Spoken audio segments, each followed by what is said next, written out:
നമസ്തേ. ഓം ശ്രീ മാത്രേ നമ. കാർത്തിക നക്ഷത്രം. ഈ നക്ഷത്രത്തിന്റെ പൊതു സ്വഭാവം, അത് മേടൻ രാശിയിലാവട്ടെ ഇടവൻ രാശിയിലാവട്ടെ, കാർത്തിക നക്ഷത്രത്തിന്റെ പൊതു സ്വഭാവങ്ങൾ എന്തൊക്കെയായിരിക്കും? ഈ നക്ഷത്രത്തിന് 2025 എന്തൊക്കെ മാറ്റങ്ങളാണ് ഉണ്ടാവുന്നത്? എന്തെല്ലാം ഫലങ്ങൾ ഉണ്ടാകും? എന്തൊക്കെ പരിഹാരങ്ങളാണ് ചെയ്യേണ്ടത്? എന്നിവയെക്കുറിച്ചാണ് ഇവിടെ സംസാരിക്കുന്നത്. ശാന്തസുന്ദരമായ മുഖഭാവം കൊണ്ട് അനുഗ്രഹീതരായിരിക്കും ഇവർ. മറ്റുള്ളവരെ ആകർഷിക്കത്തക്ക വിനീതമായ പെരുമാറ്റമായിരിക്കും. ഭംഗിയുള്ള കണ്ണുകളും നീണ്ടുയർന്ന മൂക്കും കാണാം. കർമ്മകുശലത കണ്ണുകളിൽ തന്നെ ദർശിക്കാൻ കഴിയും. ഏത് കാര്യത്തിലും അസാധാരണമായ കഴിവും സാമർഥ്യവും ഉണ്ടാവും. ഒരു കാര്യത്തിലും ഉറച്ചു നിൽക്കുകയില്ല. എങ്കിലും ഏർപ്പെടുന്ന കാര്യത്തിലൊക്കെ വിജയം നേടും. അതായത് കാർത്തിക കീർത്തി കേൾക്കും എന്നാണല്ലോ. ആദർശനിഷ്ഠയും അഭിമാനബോധവും ഉണ്ടാവും. സ്വതന്ത്ര ബുദ്ധിയായിരിക്കും. സ്വന്തം താല്പര്യത്തിന് വിരുദ്ധമായി ഏത് വ്യക്തികളെയും ബന്ധങ്ങളെയും ഉപേക്ഷിക്കാൻ ഇവർ മടിക്കില്ല. സ്വന്തം താല്പര്യം, അതാണ് ഇവരുടെ ഏറ്റവും വലിയ ലക്ഷ്യം. മറ്റാരുടെയും കീഴിൽ ജോലിയെടുക്കാൻ ഇവർ ഇഷ്ടപ്പെടുകയില്ല. ഈശ്വര വിശ്വാസിയായിരിക്കും. കർമ്മയോഗത്തിൽ വിശ്വസിച്ച് പ്രവർത്തിക്കുന്നവരോ ലോകോപകാരാർത്ഥം ജീവിക്കണമെന്ന് ആഗ്രഹിക്കുമെങ്കിലും ഒരു പ്രസ്ഥാനത്തിനും ചേർന്ന് പ്രവർത്തിക്കാൻ ഇവർ ഇഷ്ടപ്പെടില്ല. ആദർശമൊക്കെ വളരെ ഉണ്ടാവും, പക്ഷെ ഒരു പ്രസ്ഥാനത്തിലും ചേർന്ന് പ്രവർത്തിക്കാൻ ഇവർക്ക് കഴിയില്ല. സ്വദേശത്തേക്കാൾ അന്യദേശത്തായിരിക്കും വിജയം നേടുക. സ്വയം വിമർശനം നടത്തുകയും ശക്തമായ തീരുമാനങ്ങൾ ജീവിതത്തിൽ വരുത്തണമെന്ന് ആഗ്രഹിക്കുകയും ചെയ്യുമെങ്കിലും പലപ്പോഴും അത് പ്രയോഗത്തിൽ വരുത്താൻ ഇടവരാറില്ല. മാതാവുമായി അടുത്ത ബന്ധം പുലർത്തുമെങ്കിലും അഭിപ്രായ വ്യത്യാസങ്ങൾ ഉടലെടുക്കുക. അത് വളരാതിരിക്കുവാൻ ശ്രദ്ധിക്കണം. പൊതുവെ എന്ത് പറഞ്ഞാലും അനുസരിക്കുന്ന ഭാര്യയെ ലഭിക്കും. എങ്കിലും ഭാര്യയ്ക്ക് അടിക്കടി അസുഖങ്ങൾ ഉണ്ടാകുന്നതിനും വിദേശത്ത് താമസിക്കേണ്ടി വരുന്നതിനാലും മറ്റും വിരഹം കൂടെ അനുഭവപ്പെടും. ഈ നക്ഷത്രത്തിൽ ജനിച്ച സ്ത്രീകൾക്ക് മേൽപ്പറഞ്ഞ പല ഫലങ്ങൾക്ക് പുറമെ പല ഘട്ടങ്ങളിലും ഭർത്താവുമായി അകന്ന് താമസിക്കേണ്ടി വരും. മാനസിക സുഖം പൊതുവെ വിവാഹശേഷം കുറവായിരിക്കും. ബന്ധുജനങ്ങൾക്ക് എന്ത് സഹായം ചെയ്തു കൊടുത്താലും അവരിൽ നിന്ന് അനുഭവ ഗുണം കുറഞ്ഞിരിക്കും. ആദിത്യ ദശയിലാണ് ഇവർ ജനിച്ചിരിക്കുന്നത്. ആദിത്യൻ കഴിഞ്ഞ് ചന്ദ്രൻ കഴിഞ്ഞ് ചൊവ്വ കഴിഞ്ഞ് രാഹു കഴിഞ്ഞ് വ്യാഴം ശനി ബുധൻ ഇങ്ങനെ പോകുന്നു ദശാകാലങ്ങൾ. കാർത്തികയുടെ ആദ്യ ഭാഗം മേടം രാശിയിലും അവസാന 3 പാദങ്ങൾ ഇടവൻ രാശിയിലുമാണ് നിൽക്കുന്നത്. കാർത്തികയുടെ ദശാനാഥൻ സൂര്യനാണ്. രാശിനാഥൻ ആദ്യപാദത്തിന്റെ രാശിനാഥൻ സുബ്രഹ്മണ്യസ്വാമിയും 2ാം പാദത്തിന്റെ രാശിനാഥൻ ശുക്രൻ, അതായത് മഹാലക്ഷ്മിയും ആണ്. ഇനി 2025 ഇവർക്ക് എന്തൊക്കെ ഗുണഫലങ്ങളാണ് ഉള്ളത്?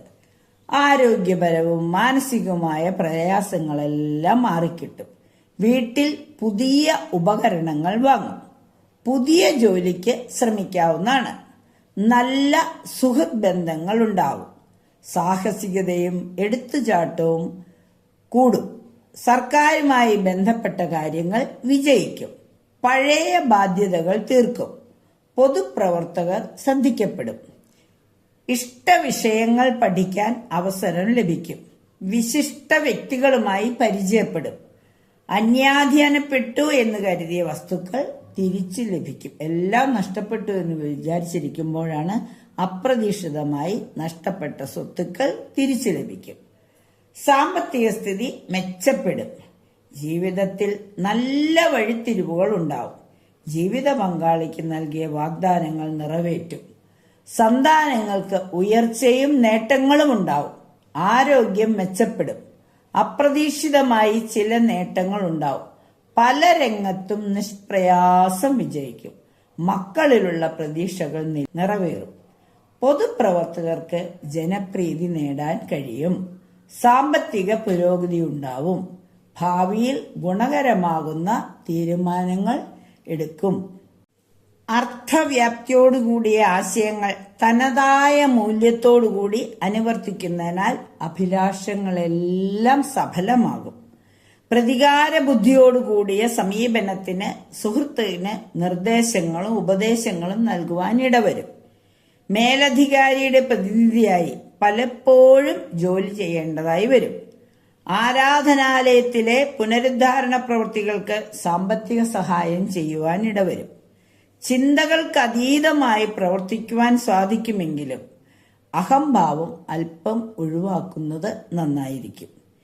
ചെയ്യുന്ന കാര്യങ്ങൾ മറ്റുള്ളവർക്കും ഉപകാരപ്രദമാകുന്നതിനാൽ ആത്മസാക്ഷാത്കാരമുണ്ടാകും. പൂർവിക സ്വത്ത് രേഖാപരമായി ലഭിക്കുമെങ്കിലും വിട്ടുവീഴ്ച മനോഭാവം വേണ്ടിവരും.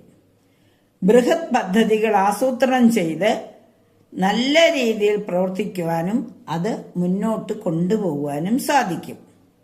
കർമ്മമണ്ഡലങ്ങളിൽ ഏർപ്പെടുന്നതിന് അവസരങ്ങളുണ്ടാവും. പുതിയ കർമ്മമണ്ഡലങ്ങളിൽ ഏർപ്പെടുകയും വിജയം കൈവരിക്കുന്നതിനും അവസരം ഉണ്ടാവും. മെയ് മാസം മുതൽ ഉദ്യോഗസ്ഥരുമായിട്ട് അല്പം അഭിപ്രായ വ്യത്യാസങ്ങൾ വന്നു ചേരാം. പ്രായാധിക്യമുള്ളവരുടെ വാക്കുകൾ അനുസരിക്കാത്തതിനാൽ അബദ്ധങ്ങൾ വന്നു ചേരും. വ്യവസായം നവീകരിച്ച് പുതിയ രീതിയിലുള്ള പദ്ധതികൾ ആസൂത്രണം ചെയ്യും. ഉദ്യോഗത്തിൽ സ്ഥാനക്കയറ്റവും സ്ഥാനമാറ്റവും പ്രതീക്ഷിക്കാം.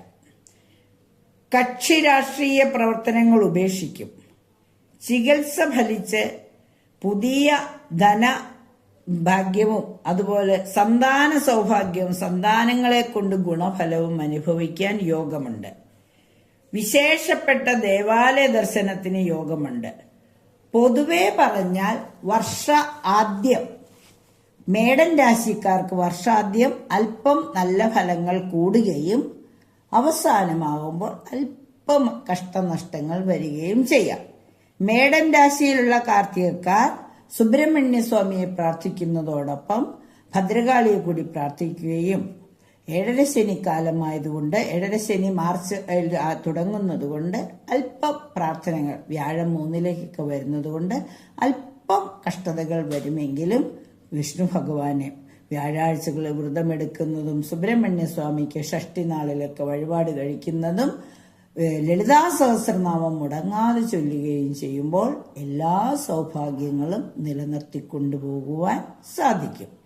എന്നാൽ ഇടവൻ രാശിക്കാർക്കാകട്ടെ വർഷം 2025 കാർത്തികയുടെ 2, 3, 4 പാദക്കാർക്ക് പൊതുവെ നല്ല ഗുണങ്ങൾ നൽകും.